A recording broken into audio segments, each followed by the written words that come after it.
I'm John Kimmel, and I'm the art guy for Battle for Sularia. I'm here to talk to you about the lore and the art for our game. So, a little bit about the background or history for our game. The game takes place on the planet Sularia.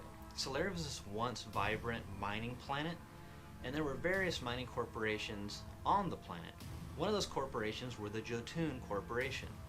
The Jotun were one of the more highly advanced corporations on the planet, and they foresaw this cataclysmic event that would occur on the planet itself. So, in preparation for this cataclysmic event, they started building these biodomes with the expectation to help save mankind as best they could. However, their projections were slightly off, and when what became known as the fracture occurred, the upper mantle and crust literally started to crack, and toxins and radiations were released into the atmosphere.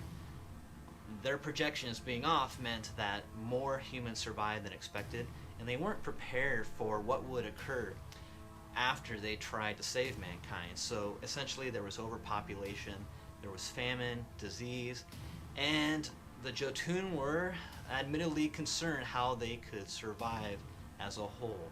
So they instigated what was called Project Purification. And Project Purification was their way of basically identifying those that were the genetic purest or best within their society and eliminate those that weren't to their standards. So the Jotun exiled those that were not to their standards, and that kind of staged or entered their next stage of development. They continued with their scientific advancements, they continued practice with their genetic research, and for a while in this golden period, if you will, the Jotun really did advance significantly and more or less became this superhuman race on the planet. Now, that being said, things started to get a little dicey for the Jotun. They started to run low on their Solarium resources, and they knew that they had to go back out into the world to start mining more Solarium.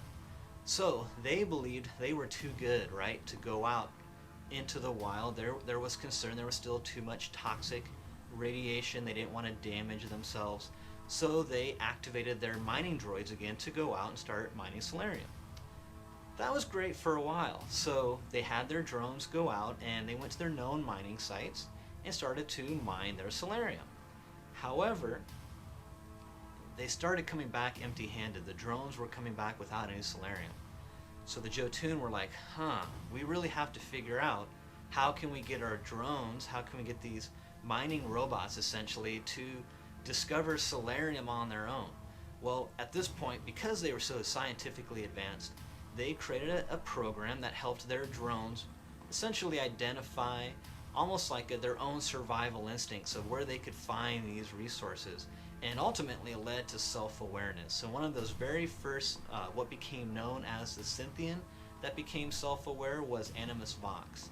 And once Animus Vox became self-aware, he realized that he, like others within his new race, if you will, called the Scythian, didn't want to be a part of the Jotun society anymore.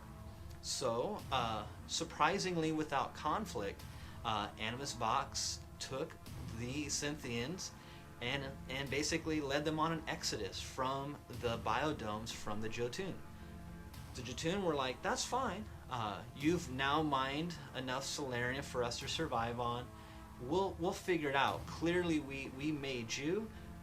We can either make another labor force or we'll find an alternate fuel source to Solarium.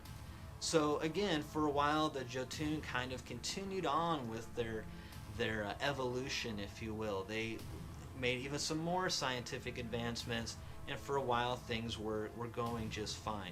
But yet again, they started to run low, and they still at this point more or less had this very arrogant attitude where it was still too good for them to go out and mine Solarium.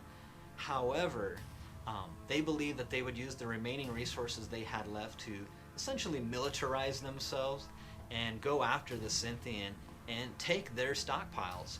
So that kind of sets up the premises for our game. The battle begins. We have more or less this peaceful Scythian faction out in the wastes trying to establish themselves on the world, and now we have the Jotun, who are now basically like this raiding marauder as almost Viking, and Viking is not just by happenstance, it's also stylistically, from an art standpoint, they look kind of Norse Viking-esque. So while they may look medieval, they're very high tech. So that again, that sets the premises for our game. The battle begins for Battle for Sularia.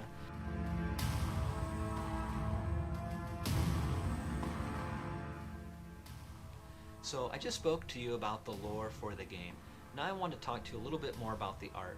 I had briefly mentioned how the Jotun were kind of stylistically modeled after like the sci-fi Viking, so kind of medieval but high tech. That again, that's definitely intentional. We kind of have a soft spot for Norse mythology, so even their name, the Jotun, are kind of borrowed from that Norse mythology.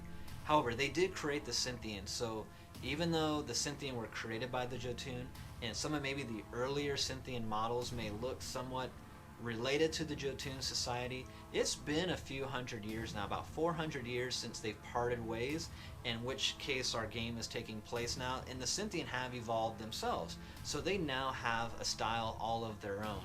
And so a little bit more background on that. So as we took a lot of time with like the mechanics and the lore for the game, we also took a lot of time with how we wanted the look of each faction to have its own unique look, and we also talked about how we wanted the naming structures, if you will, for our game. So we've put a lot of time not only in the visual looking aspects of the game, but we also put a lot of time in how the names and the identification of those factions sounded. So there's a unique look and a unique sound to what their names are on the card, as well as how they look on their card.